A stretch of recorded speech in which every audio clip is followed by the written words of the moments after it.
Hello, Algeta, and welcome to day 11 and the second last day of COP28 here in Dubai in the United Arab Emirates.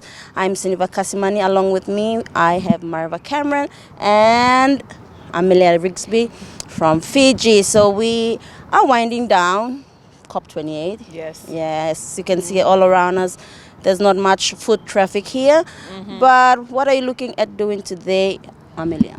I think it's just trying to find out what other people are doing around COP who haven't left yet. I know that there's a lot of things that are winding down. People are kind of tying up loose ends.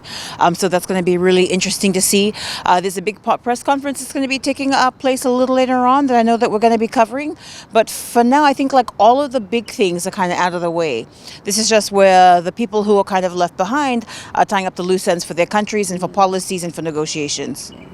And Merva, where are we? Thanks for the lead, Sinivar. As you can see, we are centered in a place that we pass through every morning on the way to our Moana Blue Pacific Pavilion.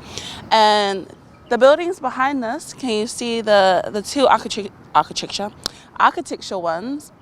There's a big one that looks like a huge rubber band ball, and then we've also got the Turks one on the side. I don't know if you can see it from where you guys are watching, but when Sinivar first came in, don't. When Sinivar first came in, I showed her the ball, and she was like, "Wow, what's it made out of?" And I said, "The pool noodles," and she was like, "Eh?" And then she realized it was the pipes. So, although things have been serious, it's actually been a bit of a laugh between us three off the camera, which I think is needed here at COP28.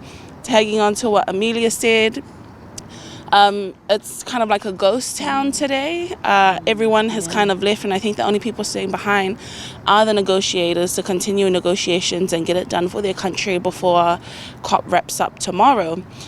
And it's actually quite awkward, if I must say, because right now all I see are staff around COP28 rather than, the huge influx of people that are normally just passing us to the side, stopping behind the camera and having a look at what we're doing.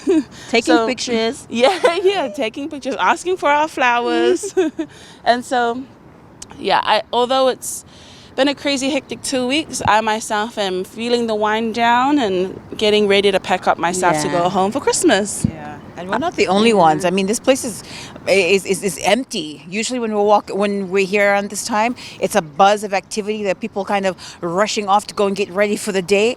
But there's only maybe a handful of people walking back and forth. They're just people walking in right now. And I think that's the biggest group that we've seen so far. But I know that they, just like us, are probably really, really glad that COP is finished. Like, I've loved the experience, but I can't wait to go home. Yeah. That's the truth. What about you? Yeah, me too. Likewise, the same. I'm just looking forward to go home. So, well, this is us for day 11, and we will be bringing you a few more stories before COP ends for our Pacific people for Pasifika TV.